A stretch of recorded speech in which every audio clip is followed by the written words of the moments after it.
Hello everyone, I'm starting a series on YouTube whereby I'll be teaching you complete technical analysis right from the basics. Along with this, I'm planning to start a series on crypto whereby I'll be teaching you cryptos right from the basics. तो ये हमारा सबसे पहला video होने वाला है।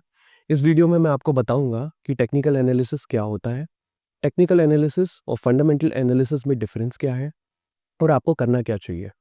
तो इस वीडियो को हम स्टार्ट करते हैं दो फ्रेंड्स के एग्जाम्पल से, अंकित एंड शुभम। ये दोनों प्लान करते हैं कि वो स्टॉक्स और क्रिप्टो में इन्वेस्ट करेंगे, पर दोनों के अप्रोचेस कंप्लीटली डिफरेंट होते हैं, पर दोनों का गोल एक ही होता है, प्रॉफिट कमाना। अंकित जो कि एक फंडामेंटल एनालिस्ट है, वो कंपनी के फंडामेंटल्स को डीपली स्टडी करता है। वो ये चेक करता है कि कंपनी एक्चुअल में करती क्या है, कंपनी की सेल्स कैसे इंक्रीज कर रही हैं, प्रॉफिट्स कैसे इंक्रीज कर रहे हैं, कंपनी का मैनेजमेंट कैसा है, इंडस्ट्री के ट्रेंड्स क्या हैं, और सबसे इम्पॉर्टेंट कंपनी की इंट्रिंसिक वैल्यू क्या है, यानी कि कंपनी की एक्चुअल वर्थ क्या है। अंकित ये मान के चलता है कि कंपनी के अगर फंडामेंटल्स अच्छे हैं तो उसकी स्टॉक प्राइस ऑटोमेटिकली ऊपर जाएगी। वेयर एज शुभम एक टेक्निकल एनालिस्ट है, वो इन सारी बातों में नहीं मानता है। वो सिंपली क्या करता है कि वो अपना लैपटॉप ओपन करता है, ट्रेडिंग व्यू पर जाता है, वो ये चेक करता है कि प्राइस ऊपर जा रही है या नीचे जा रही है। शुभम ये मान के चलता है कि कंपनी की कोई भी news, earnings and insider information price में ऑलरेडी रिफ्लेक्टेड होती है। तो अब क्वेश्चन ये आता है कि दोनों में से सही कौन है। तो इसका आंसर बहुत ही सिंपल है, it depends on your investment goal and the time frame.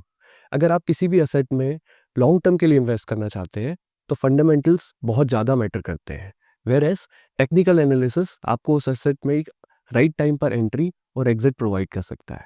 अगर आपका गोल शॉर्ट टर्म में ट्रेड करना है, सिर्फ प्रॉफिट को और मूवमेंट्स को कैपिटलाइज करना है, तो टेक्निकल एनालिसिस आपके लिए बहुत ज़्यादा मैटर करता है।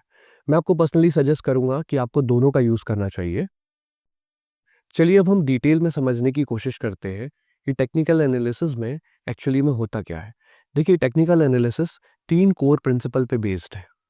सबसे पहला प्रिंसिपल है कि प्राइस डिस्काउंट्स एवरीथिंग। इसका मतलब ये है कि कंपनी या क्रिप्टो से रिलेटेड जो भी इंफॉर्मेशन है, कोई भी न्यूज़ है या कोई भी इनसाइडर इन्फॉर्मेशन है, उसकी प्राइस में ऑलरेडी रिफ्लेक्टेड होती है।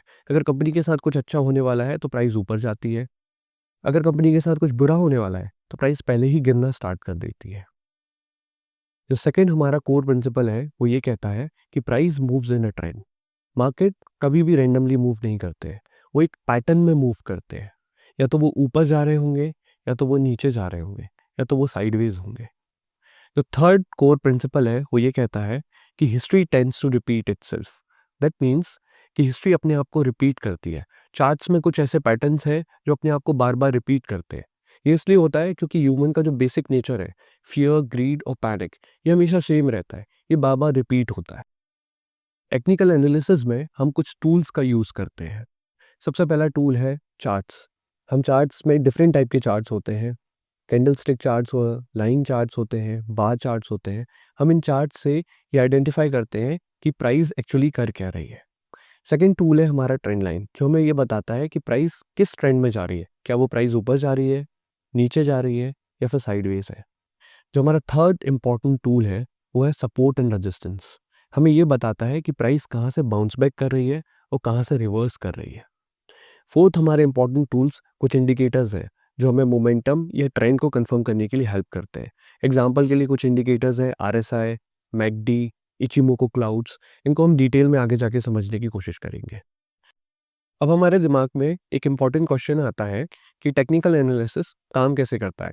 देखिए, इसका आंसर बहुत ही सिंपल है। दुनिया में बहुत सारे ट्रेडर्स हैं जो एक ही चार्ट को एक ही तरीके से देख रहे हैं और एक ही तरीके से बिहेव कर रहे हैं। एग्जाम्पल के लिए, मेजॉरिटी ऑफ द ट्रेडर्स मान के चल रहे हैं कि रेजिस्टेंस से प्राइस रिवर्स करती है तो प्राइस एग्जैक्टली वैसा ही बिहेव करेगी, क्योंकि वहाँ पे एक सेलिंग प्रेशर जनरेट होगा। इसलिए कहते हैं कि कभी कभी टेक्निकल एनालिसिस एक सेल्फ फुलफिलिंग प्रोफेसी की तरह काम करता है। अब हमारे दिमाग में एक और इम्पॉर्टेंट क्वेश्चन आता है कि हमें किसे फॉलो करना चाहिए, टेक्निकल एनालिसिस या फिर फंडामेंटल एनालिसिस। देखिए, इसका आंसर बहुत ही सिंपल है। अगर आप लॉन्ग टर्म के लिए इन्वेस्ट करना चाहते हैं तो फंडामेंटल्स बहुत ज़्यादा बेटर करते हैं। वेयरएज अगर आप शॉर्ट टर्म के लिए प्राइस मूवमेंट को कैपिटलाइज करना चाहते हैं, अगर प्राइस ऊपर जा रही है तो प्रॉफिट कमाना चाहते हैं, नीचे जा रही है तो प्रॉफिट कमाना चाहते हैं, तो आपको टेक्निकल एनालिसिस पे ज़्यादा फोकस करना चाहिए। मैं आपको पर्सनली सजेस्ट करूंगा कि आपको दोनों सीखने चाहिए, क्योंकि फंडामेंटल एनालिसिस आपको ये बताएगा कि आपको किस चीज़ को खरीदना है, वेयर एज टेक्निकल एनालिसिस आपको ये बताएगा कि उस चीज़ को कब खरीदना है और कब बेचना है। तो write down in the comment section कि आप किसकी तरह इन्वेस्टर बनना चाहते हैं, शुभम की तरह टेक्निकल एनालिसिस करना चाहते हैं या फिर अंकित की तरह फंडामेंटल एनालिसिस करना चाहते हैं। अगर आपको ये वीडियो पसंद आई है, make sure you like and subscribe this channel and stay tuned for the next video. Thank you.